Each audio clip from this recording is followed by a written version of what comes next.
जंगल में सारी रात बारिश होती रही थी। टुनटुनी चिड़िया रात भर सो भी नहीं पाई। आजकल की बारिश इतनी जल्दी जो नहीं रुकती, तभी उनके दरवाजे पर दस्तक होती है।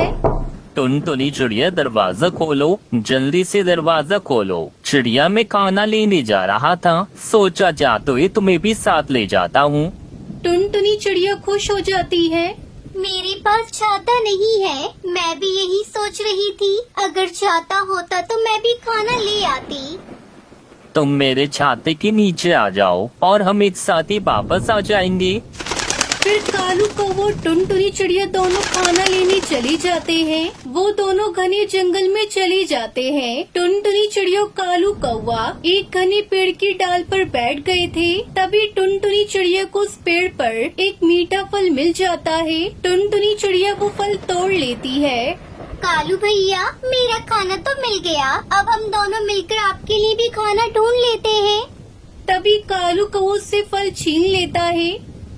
लाओ लाओ, ये फल मेरा है, तुम ये फल मुझे दे दो। ये फल मैंने तोड़ा है, मैंने पहले देखा था ये फल। अगर मैं साथ न लेकर आता तो तुम कभी भी ये फल न तोड़ पाती। लाओ ये मुझे दो, ये मेरा हुआ।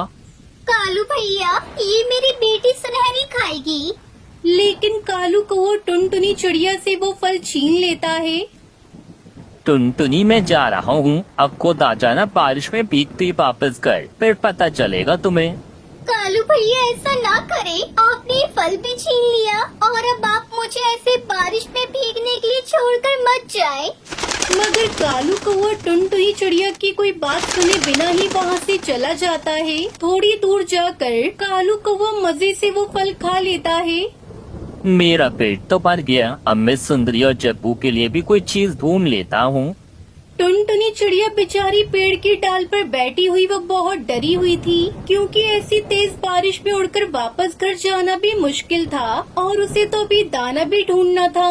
थोड़ी दूर एक बूढ़ी बुलबुल का घर था। वो बूढ़ी बुलबुल टुनटुनी चिड़िया को पेड़ की डाल पर बैठा हुआ देखती है। ये बेचारी चिड़िया कैसे बारिश में भीग रही है, मुझे इसकी मदद करनी होगी। बूढ़ी बुलबुल टुनटुनी चिड़िया को आवाज देती है। चिड़िया बेटी, अरे ओ चिड़िया, यहाँ आ जाओ, मेरे घर में आ जाओ और खुद को बारिश में भीगने से बचा लो। टुनटुनी चिड़िया इधर उधर देखती है, ये आवाज कहाँ से आ रही है। फिर वो उड़कर थोड़ी दूर बूढ़ी बुलबुल के घर चली जाती है।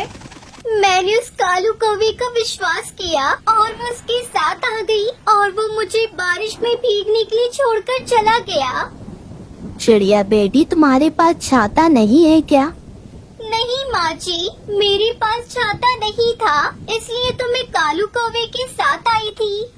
फिर बूढ़ी बुलबुल एक पुराने संदूक से एक छाता और एक मिट्टी की कटोरी निकालकर टुनटुनी चिड़िया को दे देती है।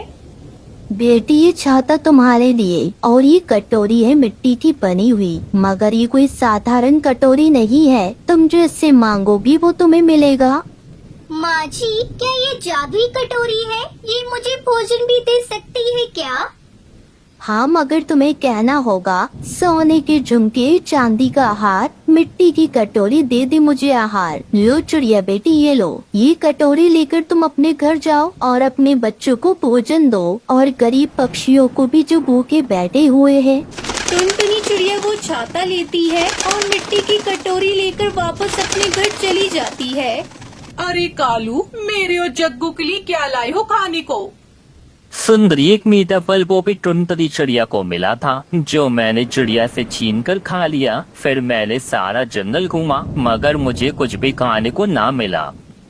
मम्मा मम्मा, पापा गंदे हैं, खुद मीठा फल खा लिया, मेरे लिए कुछ भी नहीं लाए। कालू, मैं और जग्गू भूख से मर रहे हैं और तुम हमारे लिए कुछ भी नहीं लाए।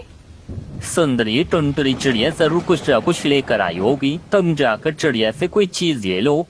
जग्गू बेटा, तुम घर पर ही रहो, मैं टुनटुनी चिड़िया के घर जा रही हूँ।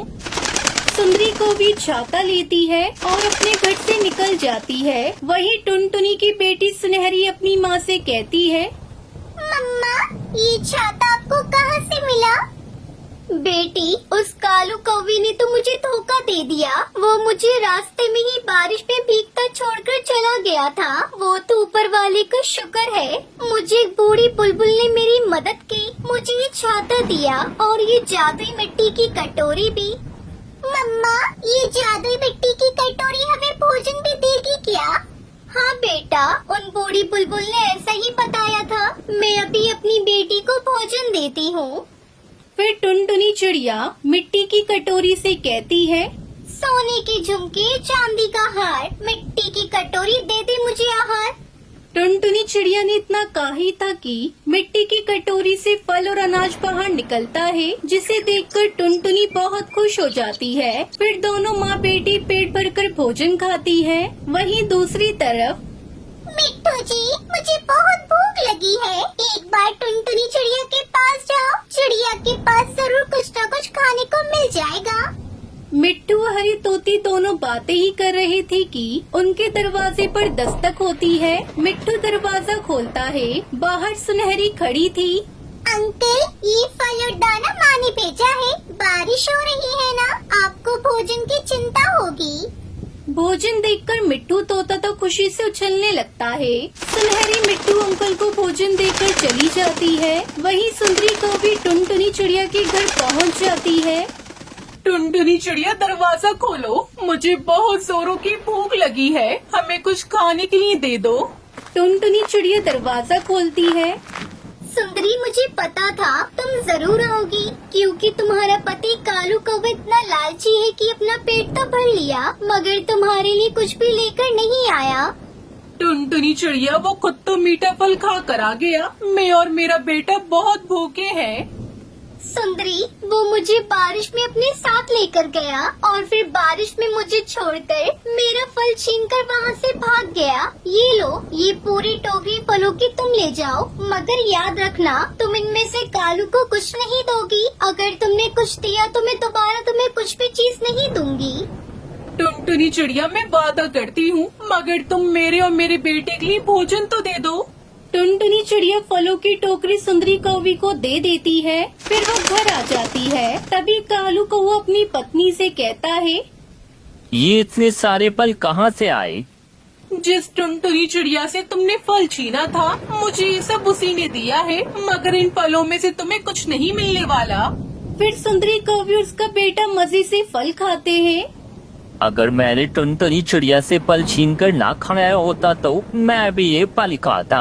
कालू कौवा अपने लालच पर पछता रहा होता है। वहीं टुनटुनी चिड़िया अपनी जादुई कटोरी के साथ खुशी खुशी रहने लगती है और गरीब पक्षियों की मदद भी करती है।